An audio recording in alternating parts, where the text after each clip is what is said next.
So what we're going to do is start off with 36. We're going to go down to 80, and then I'm going to finish it up with the stripping disc, which is going to get rid of those 80. Excuse me. Wow. That was a taco from last night.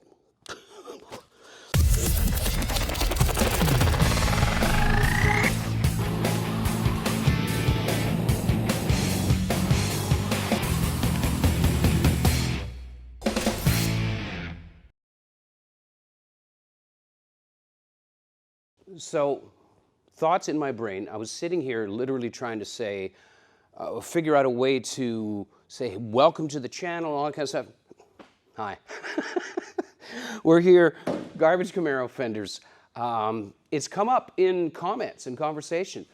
Why didn't you just get brand new fenders from AMD? They're good fenders. I could have. I got the RS nose from AMD. And we're going to load it up with all the kind of stuff and the extension, all you guys that know those cars know that there's a bunch more pieces other than just the sheet metal.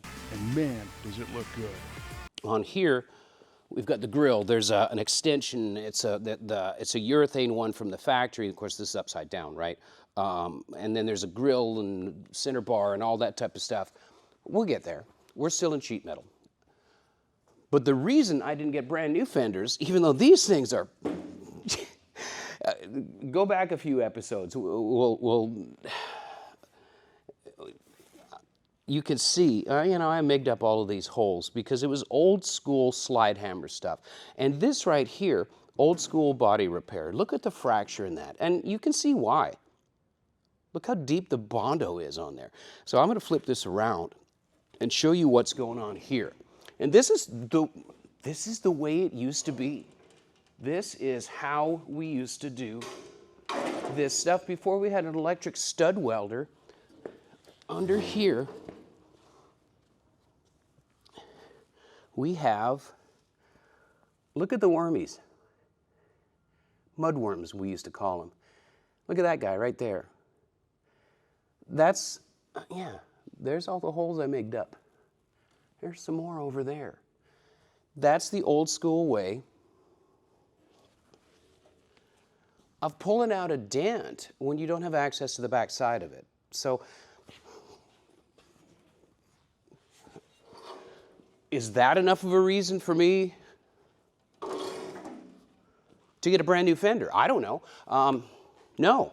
No, it's not. These are original fenders. I always say that keep as much of the original sheet metal as possible, just because. In the first place, I didn't have to spend, what are they, 180 bucks a piece? I didn't have to spend that for each side. And these are already here, so I want to fix them. I'm a body guy. I want to fix them. But there's going to be some some work to do here. So that's this guy. And you can see the birthdays here. There's original sealer, original paint. There's a primer layer. There's another paint layer. There's another sealer layer, and there's another paint layer. This one's had a few paint jobs. And so we've got a super thick layer of material on there. We've got to strip it down naked. We've got to get it down to bare metal. With this one, it's in super nice condition. This is driver's side fender. I don't see, there's no, well, there's no crazy worm on the back side of this guy. Let the camera adjust. That's just good solid metal.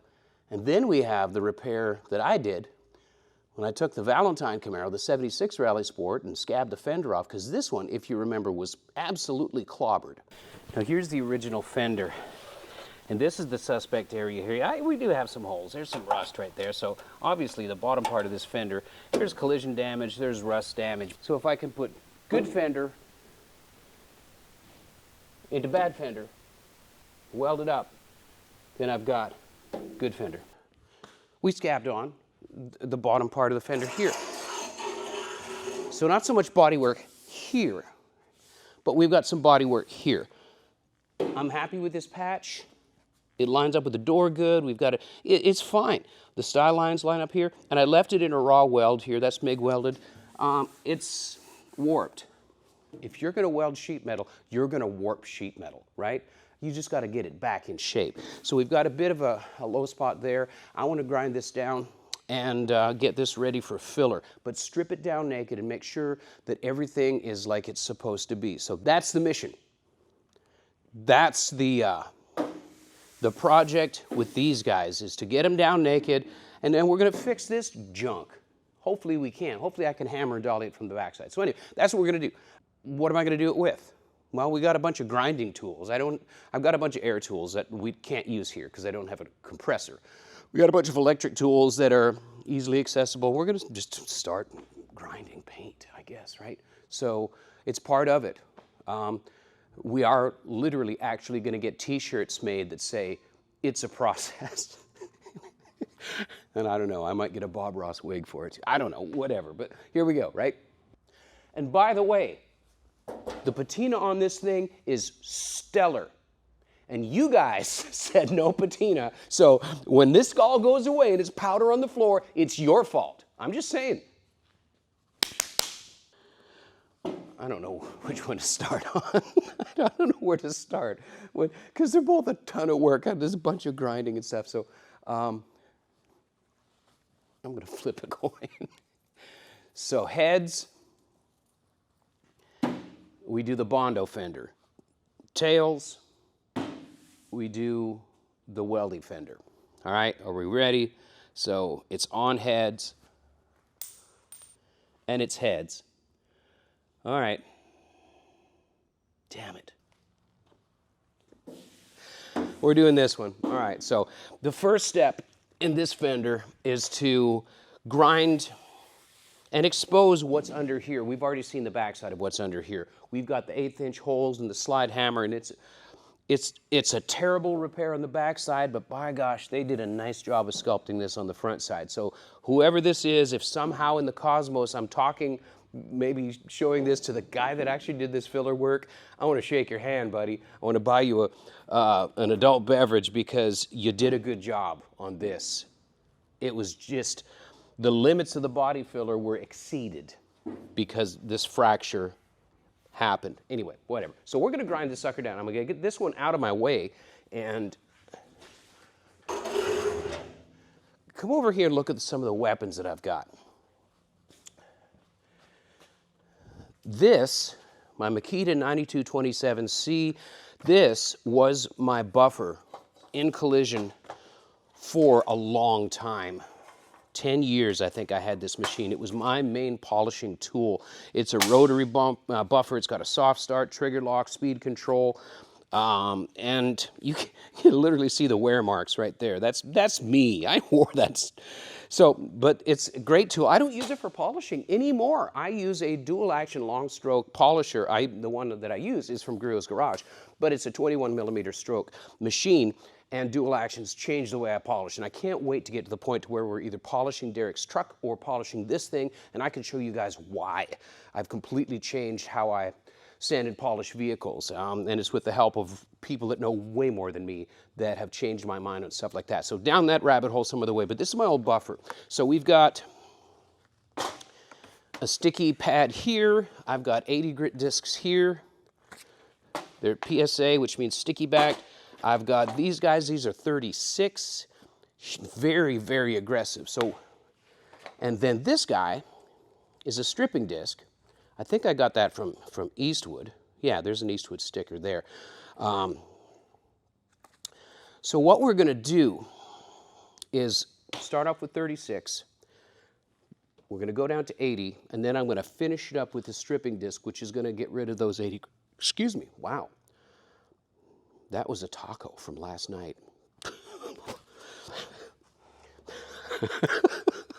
36, 80, and stripping disc. And we'll expose the metal and yeah, but elephant in the room, the camera guy's laughing. Anyway, there's going to be clouds of dust in the air. So while I was lying awake last night with stuff spinning around in my head, I invented a dust extraction system. So we're going to do that first, and I'm going to, yeah, so hang tight. I'm going to get this set up, and I'll let you in on my brilliant solution. Huh? Uh-huh. Huh? I'm trying to think of a clever name for this. Put it in the comments. What should I, what should I call this? Okay.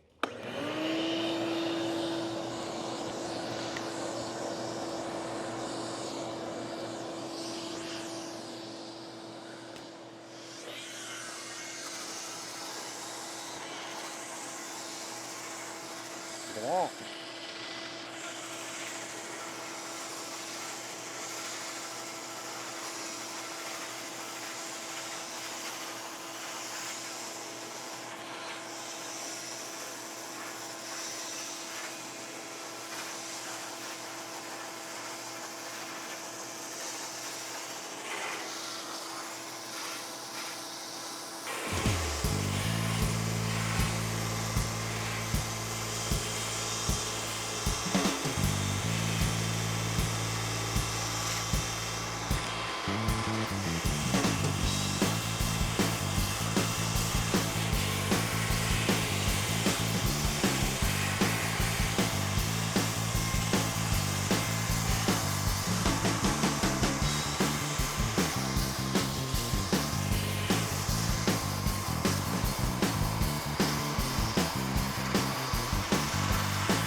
So the first thing I'm going to do, shut the camera off and leave the room for a while so this dust settles down and I can take a look.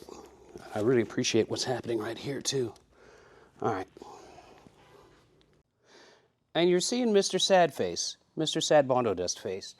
And the reason you're seeing Mr. Sad Bondo Dust Face is because, oh my God, excessive amount of filler here. And we still haven't really hit bottom yet. And remember the thing I said about I wanted to buy the guy that did this sculpture a beer? I'm taking that back because, yeah, he did the old school slide hammer trick here. I don't care if maybe he's not a metal shaper, but look what he did here.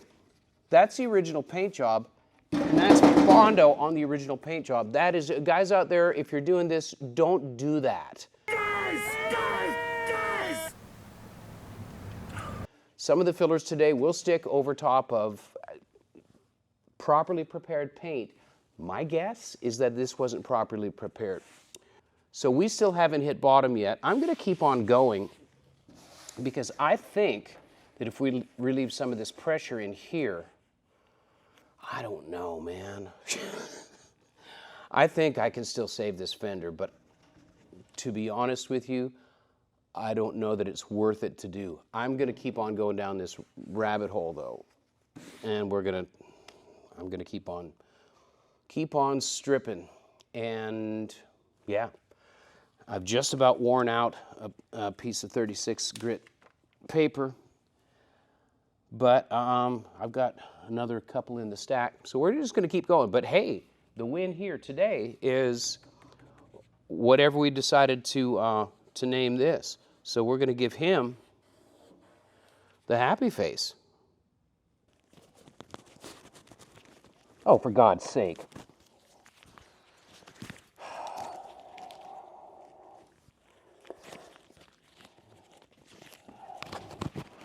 It's not complicated thing to put earplugs in. All right.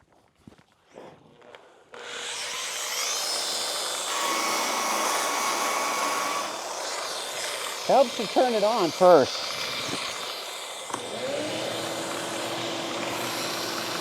IV10T.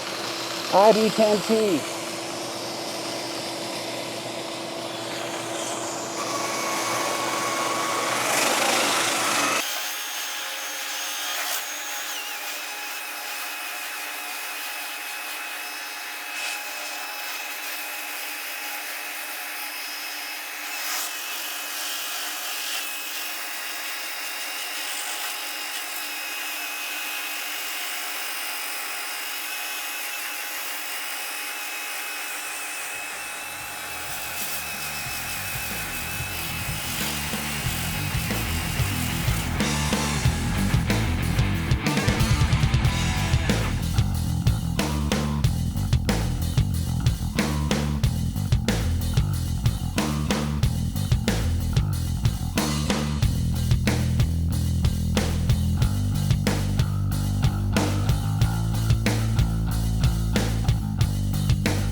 All right, so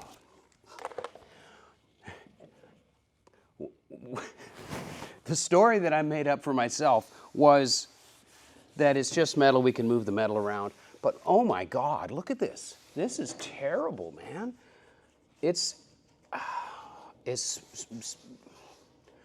Yeah, it's really, really, really, it's not FUBAR, but it's close. So here's the things that I look at when I look at a panel, because I used to be an estimator in body shops too. I managed body shops, and I was a technician in body shops, and I did all that stuff. So I would have to go down the rabbit hole of, does this fender get repaired or replaced?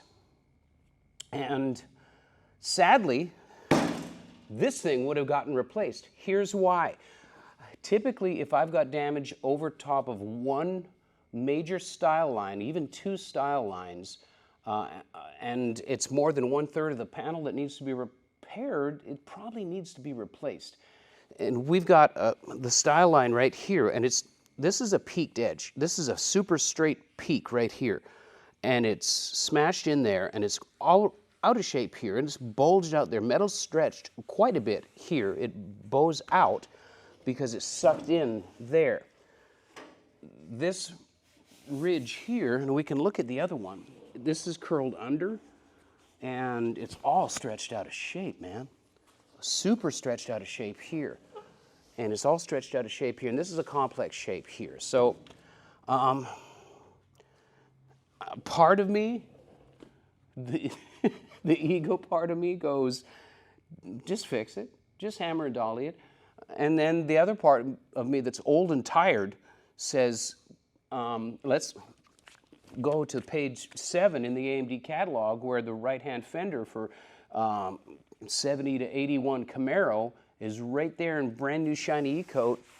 Order it and wait for the brown truck. That's where my brain goes. But you know what? I've been known to be stubborn. I'm going to try anyway. I've got hammers and dollies in the toolbox, and I've got this thing sitting right here. I'm just going to see what can happen with it. Here's a thought that just happened in my brain. This is real time thoughts from up here in the Mixmaster out here to the face hole. The worst I could do is to cake it up with mud like the last guy did, and it looked pretty good until it cracked. So I don't know, man. There's a win here somewhere. I don't know where it is. But I'm going to try some hammer and dolly and see if I can get this stupid thing back into shape. And we're just going to try. The good news is I can get to the backside with a hammer. So I might have to pull it off the stand a couple of times, but the other win here is whatever you guys decide to call it.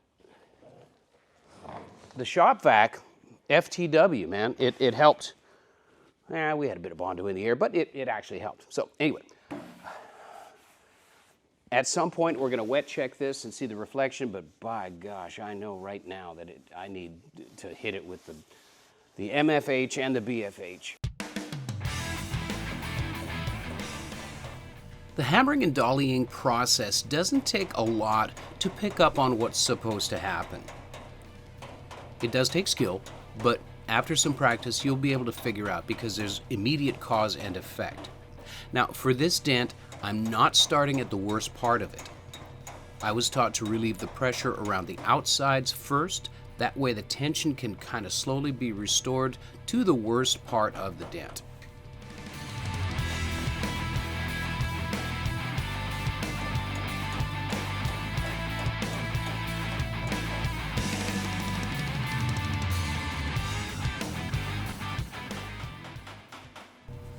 I'm using a combination of hammer-on dolly, where you can see my dolly bouncing literally when I pinch the metal between the dolly and the hammer, and hammer-off dolly, which is where you use the dolly to support the metal and the hammer to leverage the metal beside it.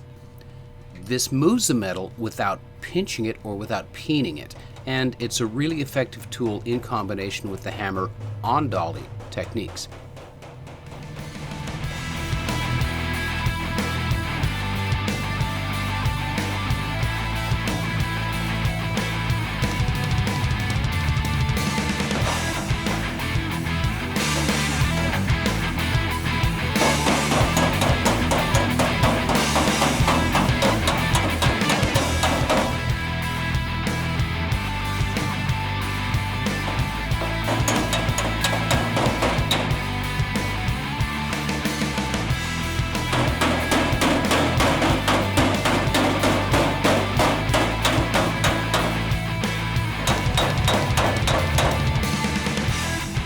So I'm probably 15 minutes into working this panel, and the good news is that it's flattening out. I've got great access to the backside, except for right here, right where I was in, right there, that's where that internal brace is. So I'm going to have to get something, a PDR tool or something flat and stuff it in there, but I can get that out. Or, worst case scenario is I've got my stud welder, and I can weld a couple studs in there and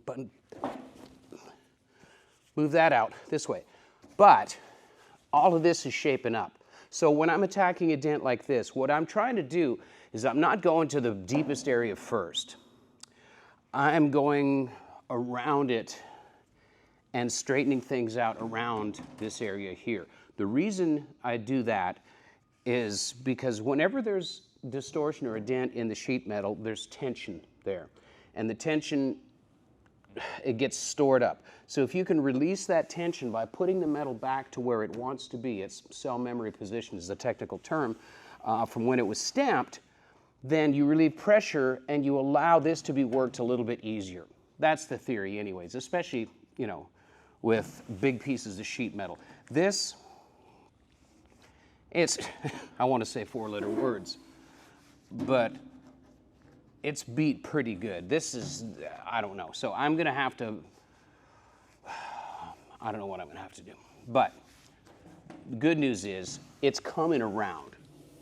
So I started out wanting to buy the sculptor a beer. And then I said, no, I'm not going to buy him a beer because he did stupid stuff. And now he's buying me a beer because all it took was a little bit of effort to relieve the pressure in this. And, you know, old school or not, He did it like this because he didn't want to take the fender off the car. Okay, but that's the reality. With the fender off the car, now I've got access, and we can fix the silly thing. And that's what it would have taken to hammer this out from the backside. Even back in the day of yore, where there was slide hammer and drilled holes. Anyway, enough. I'm not whining anymore. More hammering.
This is feeling a lot better.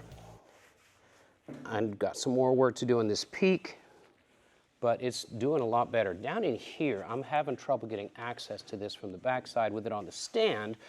So what I'm going to do is pull it off and try and use the concrete floor as my dolly.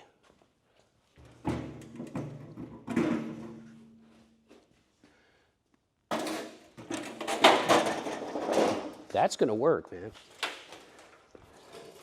And I can actually see some of the lows here. I don't know if you can see that, but you see that little bit of reflection? I can see it's up there. I can see this. So I can really work this here. Okay, great. Now this right here, it's in my way.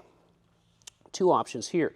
I could peel this back, which is what I'm going to do, to get access to this area down in here, and then just bend it back. It's just metal, right? So, yeah, that's the plan, man.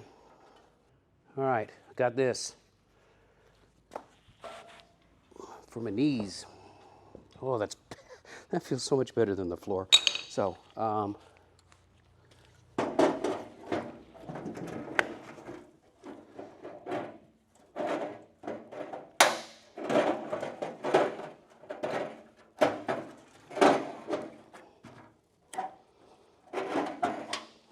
okay, hold on.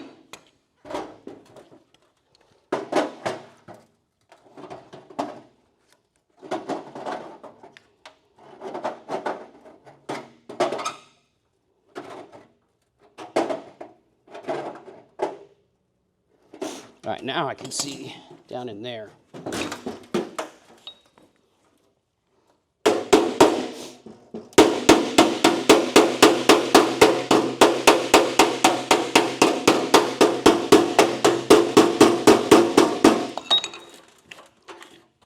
Bye-bye, mudworms. Bye-bye.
that. Look how nice and flat that's getting.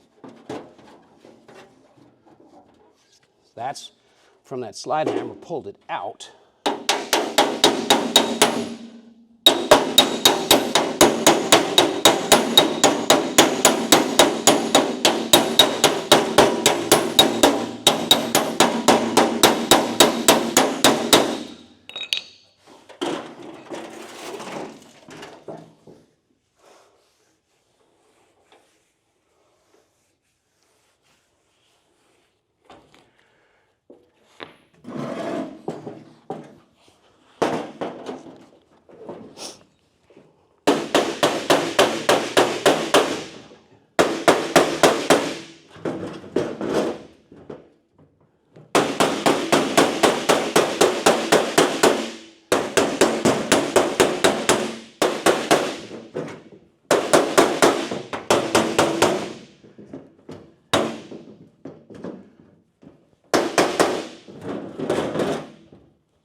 Back.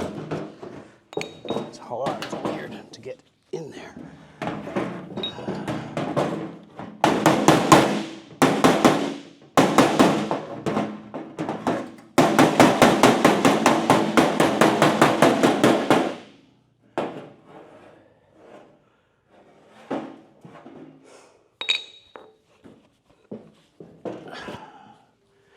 So this ridge needs to come up.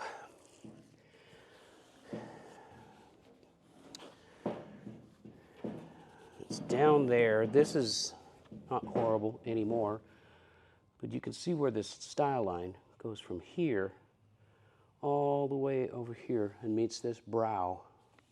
That's what I'm going to call it right there. So I need to work that area right there. Underneath that, which is right there, and I can see it. It's weird because this thing wants to roll.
All right, let's see.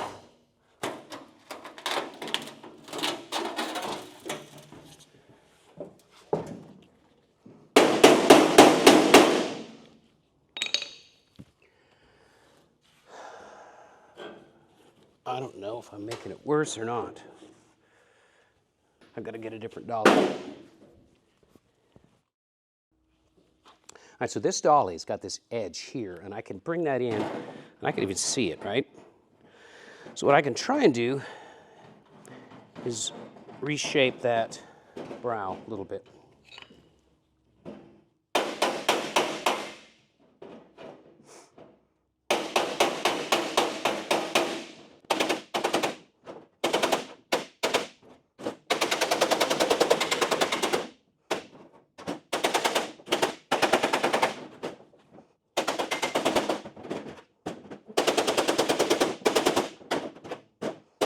There we go. Yes. It's like that wanted to come back in. It just wanted to see how that showed up. Look at how that showed up. There it is. There it is.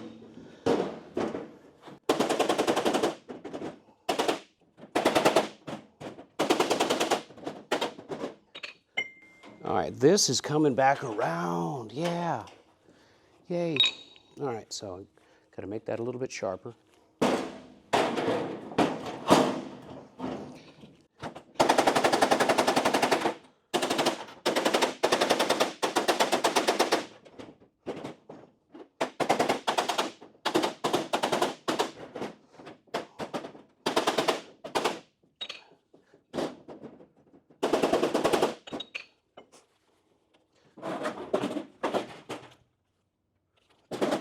All right, so that's shaping up.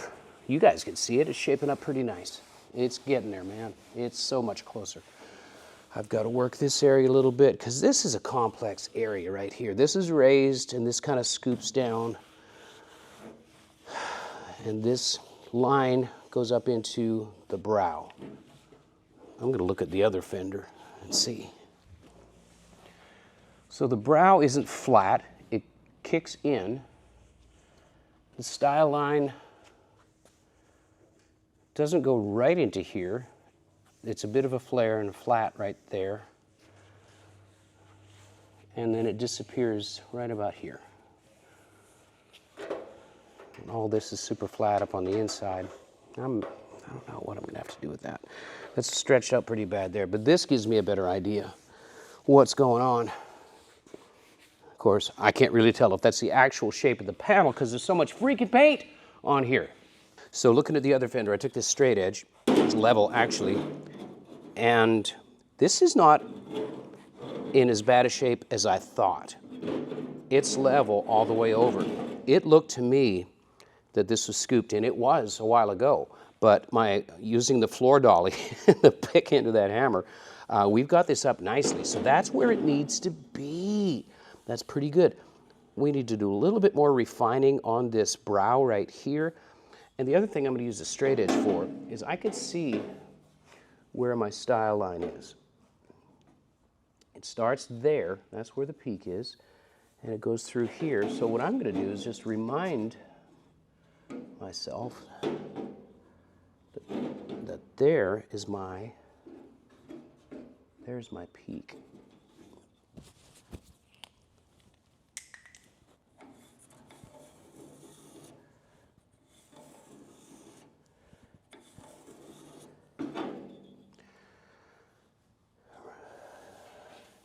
And I need to work it a little bit more, but that's kind of where it's going to be. And also this right here. I can see an idea of where the style line is, and it's kind of right around here. So I'm just going to remind myself where I need to do a little bit more metal work. And spoiler alert, I'm keeping this fender because I put about real time about an hour and a half into this thing, from stripping the filler out of it to some hammer dolly work, and it's coming around. From this point forward, I would look at this and go, yeah, it just needs a little bit of hammer and dolly work, weld up these holes, strip the paint, and we can do the rest with body filler, and we're going to. And I'm keeping the original fender. So, not to get all philosophical and stuff like that, what's this time period worth in my life? Let's just say this is going to take me 6 hours. Let's just pick a round number out of the sky. Let's say my shop rate's $100 an hour. So $600 to fix this fender, to get it into metal. And there's still filler, and there's still primer, and there's still blocking to do. Is this fender worth $600? I don't know. I don't know if it is. So that's the argument to make right here. And it's a circular argument because I'm feeling stubborn and froggy at the same time, and I'm keeping this stinking fender because it's the original fender off of this car. And whether that matters or not, I don't even freaking know. But AMD's got them all day long for way less than that, and I would probably have to do a little prime and block it. I don't know, whatever. So am I an idiot? Yeah. But am I keeping this fender despite that? Sure. So work that we have to do. On the back side here, it's dented in there. So I've got my spoon in there, so I'm just going to give it a little bit of love. Get it a little bit farther in behind that brace. And now we're going to let the fender down again.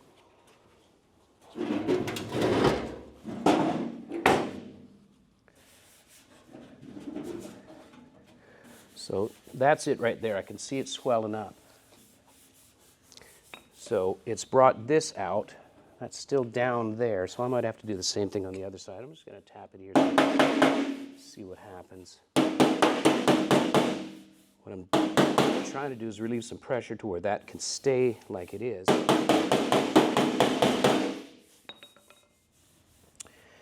And it's still down there on the other side. So I'm going to put the spoon, slap hammer, whatever you want to call it, on the other side also.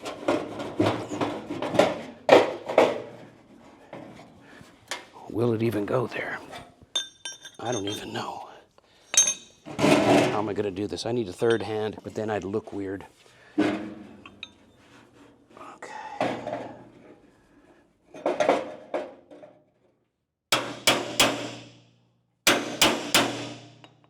I know I'm not supposed to do that with a crowned hammer. Whatever.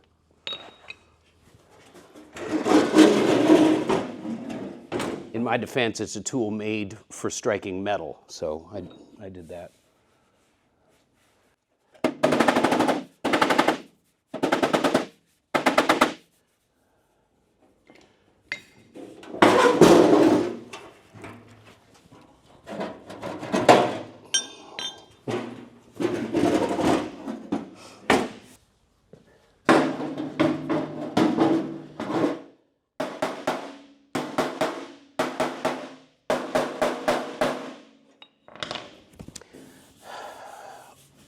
We're gonna leave that alone. All right, so I've got a little bit more massaging to do here. I can straighten that out a little bit better. I gotta put more gloves on because they actually help me feel it a little bit better. I'm just gonna do a little more work right here. If I can't see it, I can't fix it. So visual guides like the wax and grease remover show me what the surface looks like. So now when I can look at that, I can catch the gloss and I can read the panel. So basically I'm just pulling my lights into it and you can, I guess you can kind of see, yeah. You can see where the ripples are. So I'm using that as a way to read the panel. You've seen me do this before if you've watched any of the episodes where I do body work.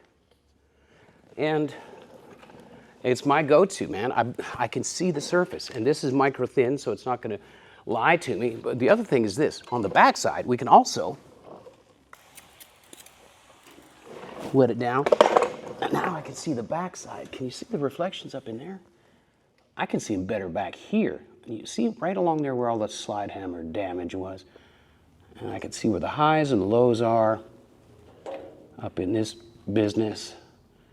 I can see, like, yeah, right there. You see the big, yeah, I know where to work now. So you're welcome for that. I mean, this has helped me in body work for many, many years. And that way I don't have to guess.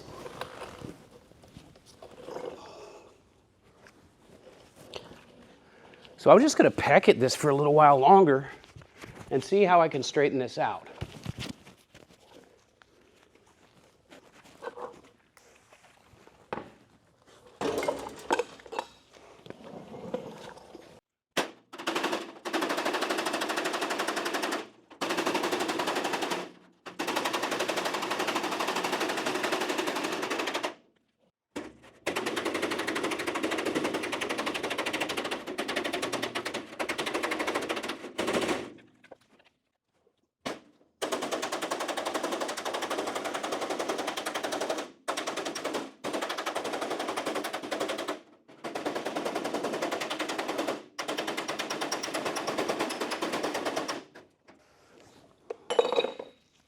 The one area that I'm really concerned about is this under here.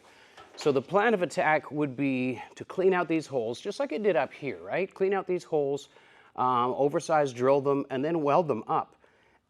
That's fine. If I go slow, I won't warp the panel, but this area under here is terrible. It's stretched way out. So I'm kind of wondering if the best thing to do would be to cut this whole area out and just use my brake and bend a 90, attach it here again, and just replace this outer piece right here and weld it right on that style line. And that way it replaces that metal. I don't have to build it up with filler on the bottom to make it look nice. But I don't know. With this fender, ow, that hurt. I'm not even going to worry about any of this up here. I'm just going to assume, that there's no body work that I got to uncover. I'm going to grind this flat, and we're going to see what the deal is. I'm going to grind it with a flap wheel. When you look at a flap wheel, you can see the reliefs between the folds. Literally, you can see airspace in between. So what that means is that it stays cooler when it's on the surface. That's why I like using a flap wheel on sheet metal in particular. This is 40 grit, so it's kind of a big dumb animal, sort of too coarse for that. But that's what I'm going to use here. Just go slow, try and keep the surface cool, because you can warp the surface with the heat from a grinder. I don't know if you noticed this or not, but on the other fender, when I was stripping paint off, the 80 grit on the 8-inch Mud Hog did better than the 36. It was interesting. I think the 36 just gummed the paint up, and I don't know. So grind, strip, and then we'll see what the surface looks like.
All right, so this doesn't feel too bad.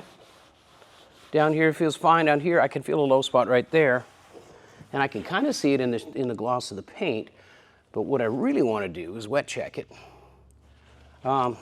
with the wax and grease remover and read the surface, right? That's what I want to do.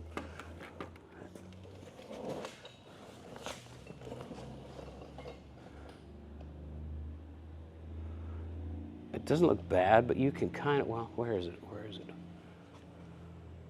It's kind of puckered up right there. There's a dent right there. See that?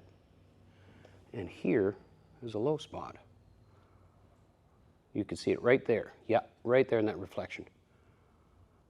So what I'm going to do is kind of dolly that, or hammer dolly it a little bit. I'm going to move the metal around a little bit right there. But I noticed something while I was grinding. First, what I'm going to do is mark my high spots. Here's the other cool thing about using the solvent-based wax and grease remover. I can write through it. There's a little dent. It's low. Well, it kind of wears out. But I can make marks on the surface with the solvent still wet with a decent Sharpie. So I know I've got it. That's a low spot. Anyway,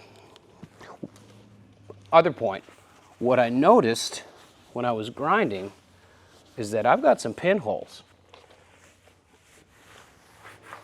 And I think I've said this before, but when I'm welding, you might be different.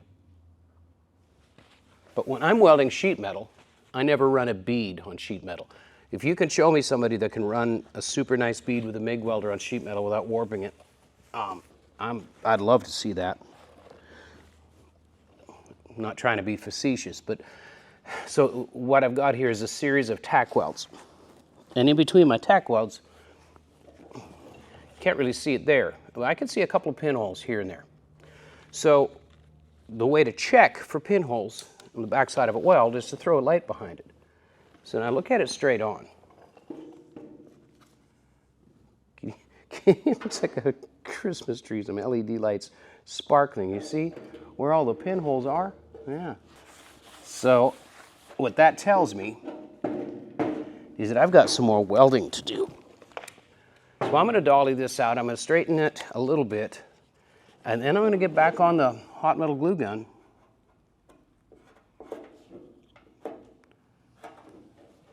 And I'm going to weld my sharp. No, there it is. Okay.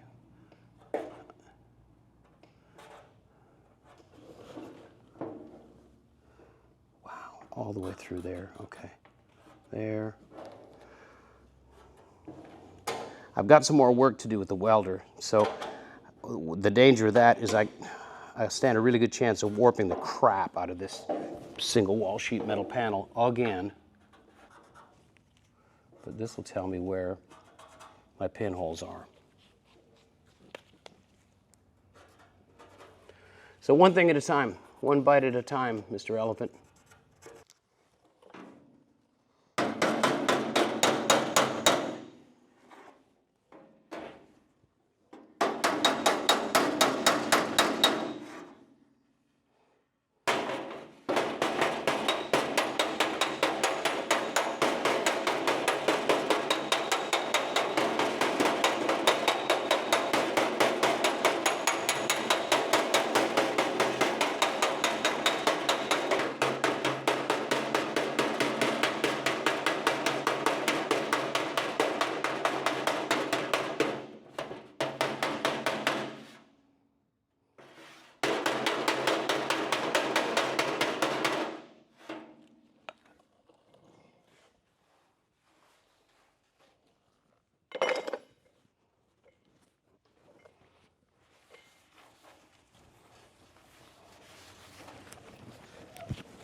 Well, I got the panel straight, but I wiped off all of my reference marks where I got to fill in the divots. So I'm going to dry that off and backlight it again. And because what's better than doing work once if it's not doing it twice?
All right, so I'm pretty happy with this. That feels pretty okay. I can still feel something weird in there. And along here, I can't tell whether it's high or not. It feels like it might be high right along that seam. But I won't know for sure until I take a look at it. Again, I can look at it wet, contrast dye, layout fluid, Dicom is a great way to be able to analyze your metal. So I'm going to give this a coat of purple, let it dry, then I'm going to come back and file it, and we're going to check it out.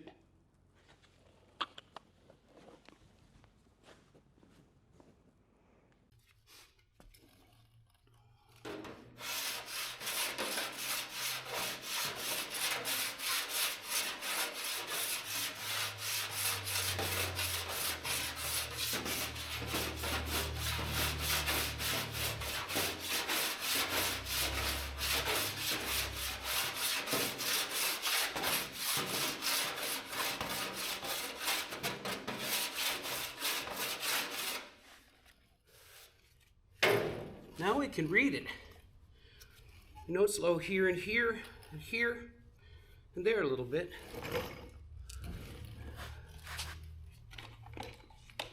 And I kind of like this hammer because it's got a bit of a rounded end. The crown of the hammer is about the same as my other one.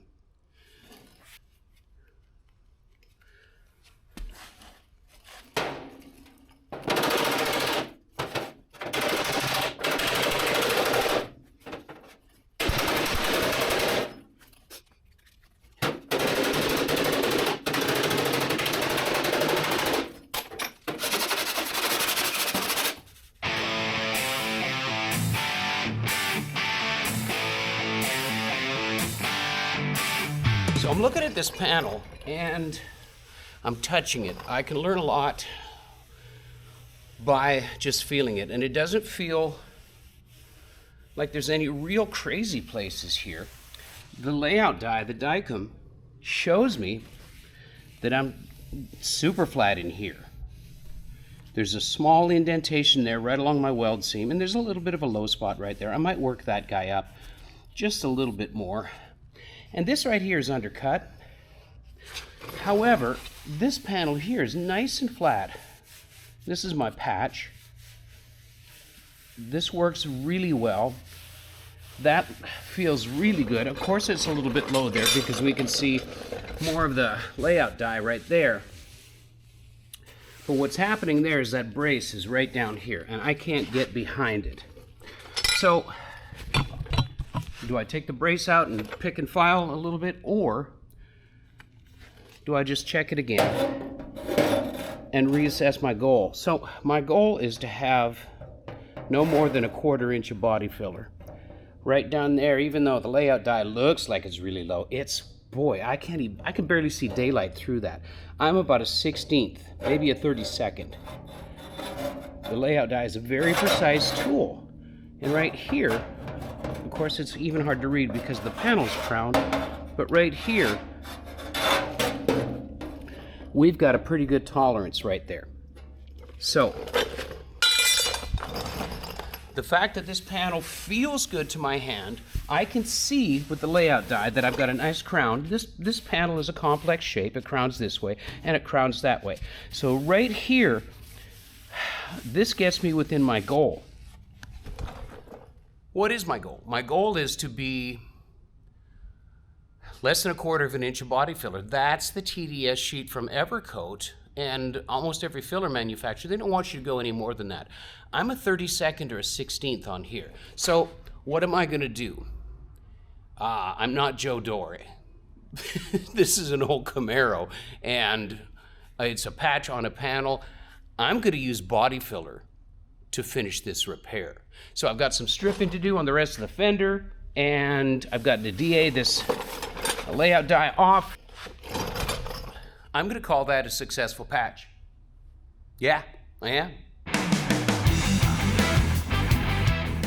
So I continue to strip the rest of the paint off of the rest of the fender using an 80 grit pad on my rotary sanding tool, formerly known as my buffer. All told, it took me 6 or 8 pads to get everything off the panel.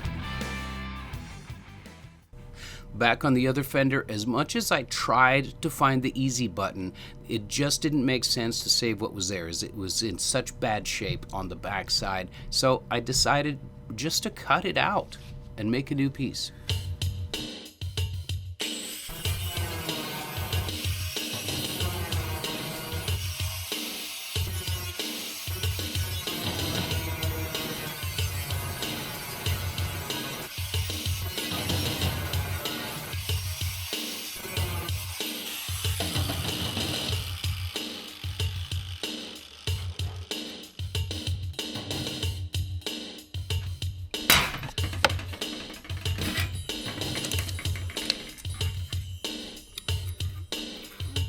I'm going to say it's 8 inches. There. 1 inch, 1 1/4.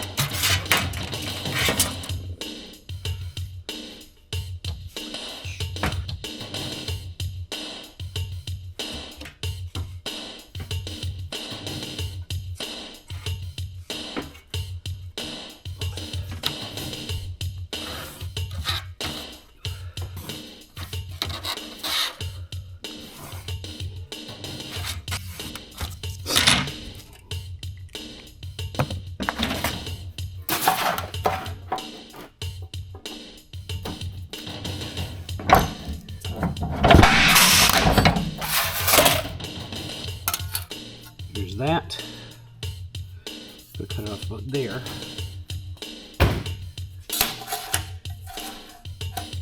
Maybe a little bit more. I can always trim it more when I get to the fender. Bam.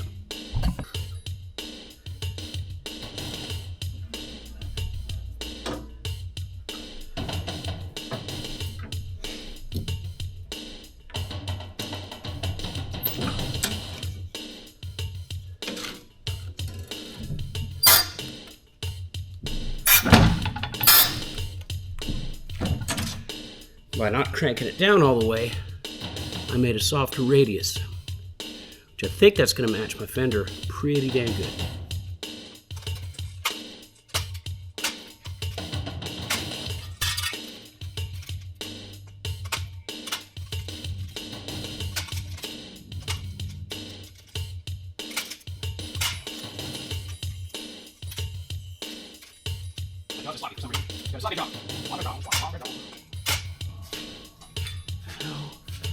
Does that compare? That looks about right to me. We'll see. We'll see.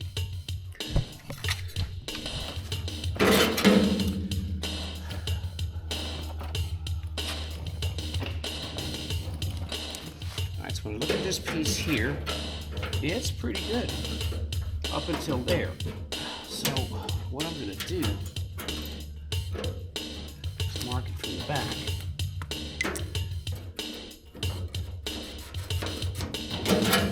Yeah, I got it there. So I'm going to trim that. If I need to make an adjustment, I think I can. Because this piece curves around too much, I overstretched it at the front.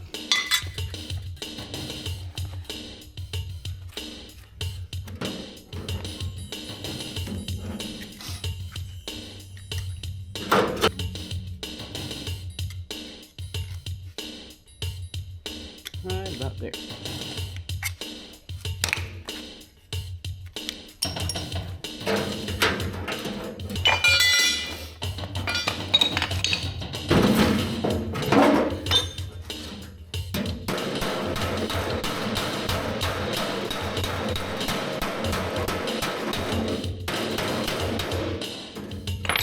Sharpen that corner up a little bit.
So from that point, I welded in the rest of the holes, because there was only 7 or 8 of them at that point, which sounds like a lot, but it's not, and finished welding the patch in from the backside. And I gotta say, it matched up pretty dang good.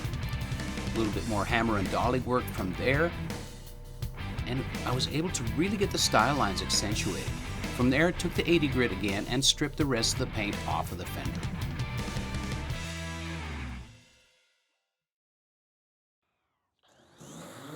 I grabbed another one of my Surf Prep electric sanders and slapped on some 80 grit hook and loop. From there, got rid of the circular scratches from the rotary tool and just buzzed down the remaining surface on top of the original paint of these fenders. With 80 grit on bare steel, using a 3/32 stroke, it puts a very fine cut into the surface of the metal. It also cleans any debris or any loose paint that I didn't happen to get with the rotary tool and creates a really nice looking surface. This surface prep is also going to be very compatible with the epoxy primer that I'm going to put on as a moisture barrier and a ground coat on top of this steel substrate. We'll talk about that in a little bit.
This is just a solvent to get rid of the residual layout dye here.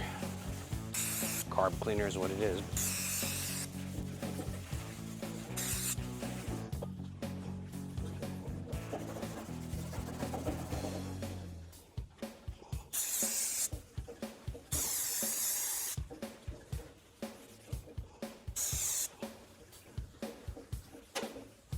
Right. Now this is my Piclex. This is the metal treatment. It's a phosphatizer and a mild acid. And I like to work it in with the red scuffing pad. So I wet the surface down, and the acid does its job in just a few seconds. But working it in with the red scuffing pad, make sure that it gets in all of those pores of the metal that I've exposed with the grinding of the DA sanders, and it just ensures that I'm getting down into the crevices of the sheet metal. And with this part done, I don't have to worry about flash rusting for the foreseeable future, and I can leave these things in bare metal for as long as I need to, as long as I don't sit them outside, and even if I sit them outside for a few weeks. But what that does is buys me time before the next step.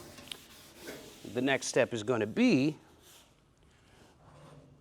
a layer of epoxy,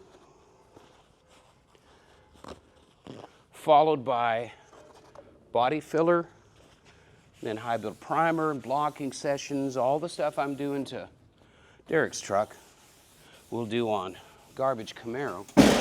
Make the body panels look super nice.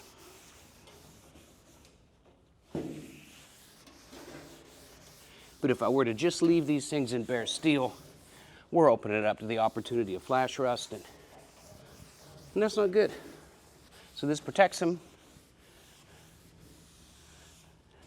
We can move on to the next step. Now, if I did body work over top of this product, this is an acid-based product. Polyester doesn't like acid. Piclex is great, metal phosphatizers are great, but you got to put that layer of epoxy in between your body filler and your metal conditioning or metal treatment spray. Just an FYI there. All right, leave me alone, I got to work.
So what I wanted the win. I love saying that. I wanted to be able to see this silhouette again. I'm super stoked that this fender's back in shape. We're gonna have to use some filler on it. So what? Not the fraction of the amount of filler that was on it before. We've got it back in nice shape, and now I know the back side is good, the front side is good. Honestly, on these braces in here, I'll squirt some cavity wax in between those because we've got, well, you know, we've got some welding, especially on the other fender where we scabbed it in and spliced it with the other 76 fender. But just sitting it up here, just a scratch fit. And it's sitting there untightened down. Look at the gap. The gap's already there. So the car's talking to me. This fender just said, thanks for saving me. So that's where I'm going with this. We're saving a car. The next steps are to, I don't know what the next steps are. You'll see next Saturday what the next steps are. But this is a win. This is a fantastic thing. The next step here, obviously, for this raw sheet metal is to epoxy and then start the process of smoothing it out and making it ready to be seen, ready to accept the paint job, to accept its new shoes, to accept its new engine, to accept the new floor pans, and here we go. In the meantime, as you can see, I've got a heck of a mess in here. I've got to either get the leaf blower or the vacuum cleaner and get rid of all of this DNA from that Camaro. 4 paint jobs, man. 4 paint jobs sitting right there. There's a lot of life history. There's a lot of somebody's energy in there, you know? Paint jobs don't just, it's not like going through an automatic car wash. A paint job is a labor of love. Whether it's a good paint job or in a different paint job, it took somebody a long time to make that much of a mess. And I don't take it lightly. It's somebody's life that's invested in that car. So at the risk of sounding corny, I just want to thank them for their work and their process in bringing this to me.